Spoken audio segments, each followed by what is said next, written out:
สวัสดีครับสำหรับคลิปนี้เป็นคลิปสาธิตการใช้งาน Artemis และ Apollo โปรแกรมที่เอาไว้สร้างไฟล์ปลดล็อกนะครับในมือผมตอนนี้เป็นรุ่นของ Oppo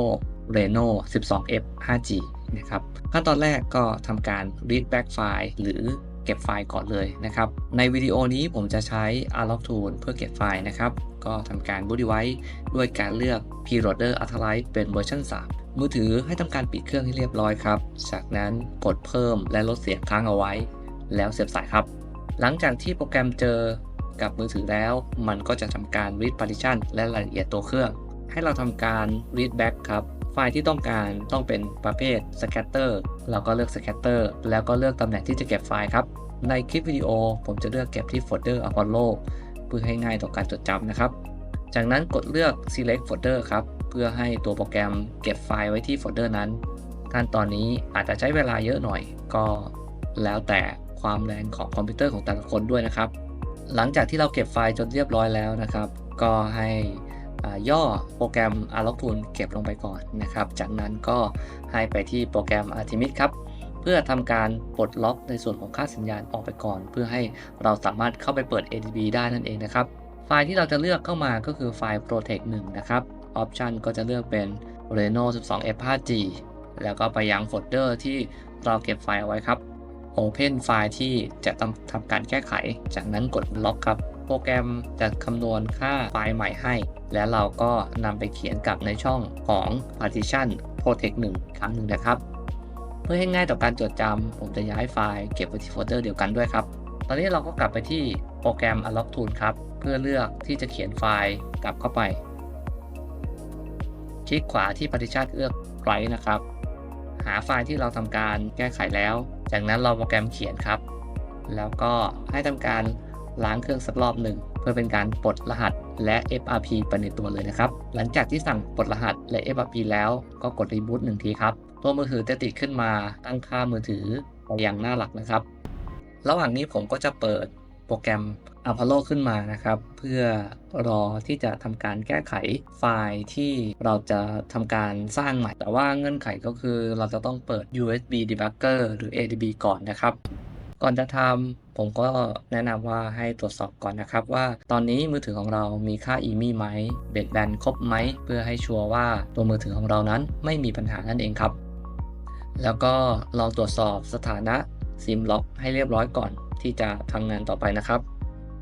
ในมือถือตอนนี้สถานะเป็น Unlocked ถือว่าใช้ได้ครับเบสแบนด์มี EMI มีเปิดแอป Setting หรือการตั้งค่าขึ้นมาจากนั้นก็เลื่อนไปด้านล่าง About Phone หรือเกี่ยวกับเลือกไปที่เวอร์ชันแล้วก็อันบนสุดครับเวอร์ชัน Number แตะลงไปทั้งหมด 7 ครั้งด้านล่างจะขึ้นว่าเปิดโหมดนักพัฒนาเรียบร้อยแล้วกด Back 2 ทีครับเพื่อไป Advanced Setting แล้วก็เลือกเปิดโหมดนักพัฒนาเลื่อนลงมาครับหา USB Debugging หรือแก้ไขข้อบกพร่องผ่าน USB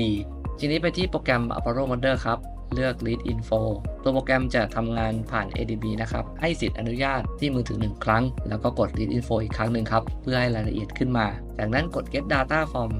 from Method นะครับเพื่อให้ตัวโปรแกรมนั้นอ่านค่าไฟล์ล็อกเก็บไว้ที่โปรแกรมก่อนจะต้องทำการ read เสมอนะครับสังเกตว่าด้านล่างมีรายละเอียดโผล่ขึ้นมาในส่วนของเวอร์ชัน OTA เราจะนับหลังจากที่เป็นตัวอักษรเช่นตรงนี้เป็น A.11 ก็จะใส่เป็นเวอร์ชัน11แล้วกดโอเคครับตัวโปรแกรมจะให้เลือกไฟล์ซึ่งไฟล์ในหน้านี้เราจะเลือกเป็นไฟล์ Super นะครับซึ่งมีขนาดใหญ่ที่สุดครับแล้วเลือกเปิดไฟล์ Super ขึ้นมาตัวโปรแกรมก็จะไล่สแกนแก้ไข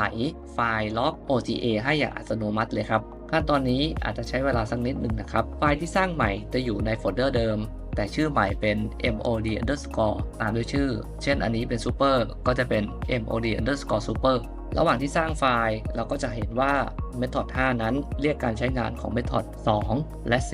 ถ้าเจอทั้ง2 method แปลว่า method 5 ทำงานสมบูรณ์นะครับจากนั้นครับให้เราไปอีกโหมดหนึ่งเพื่อทำการแก้ไขในส่วนของไฟล์ VB Meta เพราะว่ารุ่นนี้มี security ที่ป้องกันจึงไม่สามารถใช้วิธีการที่จะปลดโดยไม่ unlock bootloader ได้ครับดังนั้นถ้าเกิดว่ารุ่นไหน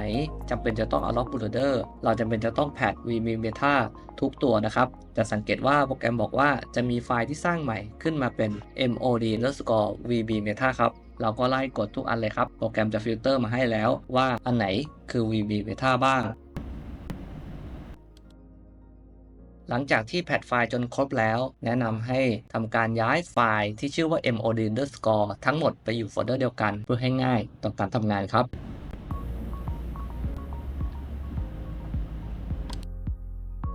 หลังจากนี้เราก็จะปิดโปรแกรม Artemis และ Apollo ไปแล้วก็กลับไปที่โปรแกรม Unlock Tool ครับเพื่อทำการเขียนไฟล์ทั้งหมดกลับเข้าไปทำการบูต device มือถืออีกครั้งจากนั้นที่มือถือให้ทำการปิดเครื่องให้สนิทเพิ่มและลดเสียงอีกครั้งเสียบสายเข้าไปครับหลังจากที่โปรแกรมเจอกับมือถือเรียบร้อยแล้วในครั้งนี้ให้เราทำการ Unlock Bootloader ก่อนเลยครับหลังจากที่เลือก Unlock Bootloader โปรแกรมทำงานจนเสร็จก็ให้เราไล่เขียนไฟล์ทั้งหมดที่เราแก้ไขไปทีละ partition ครับ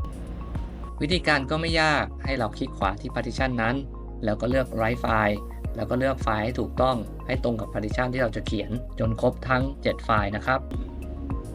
หลังจากที่เขียนจนครบแล้วให้เราทำการ format เครื่องอีกครั้งหนึ่งครับเพื่อให้เครื่องล้างค่าของเดิมทิ้งไปแล้วก็เลือก reboot ครับในครั้งนี้มือถือจะเปิดขึ้นมาอาจจะมีอาการบูตวนหรือมีอาการเด้งไปหน้า recovery เองให้เราทำการ format 1 ครั้งครับ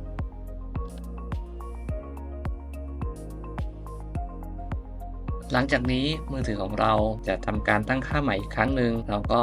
ทำการตั้งค่าแบบเดิมนะครับหลังจากไปหน้าหลักแล้วให้เราทำการตรวจสอบครับว่าซอฟต์แวร์เวอร์ชันของตัวเครื่องเปลี่ยนไปหรือยังไปที่การตั้งค่าแล้วก็เลือกไปที่ About Phone หรือเกี่ยวกับจากนั้นดูซอฟต์แวร์เวอร์ชันครับว่าเป็นเวอร์ชันที่ลงท้ายด้วย AM01 หรือไม่ถ้าเปลี่ยนไปเป็น AM01 แสดงว่าถูกต้องครับทำการทดสอบใส่ซิมแล้วก็ต่อสัญญาณอินเทอร์เน็ตเพื่อดูผลลัพธ์ว่ามีปัญหาหรือไม่จากนั้นส่งงานได้เลยครับ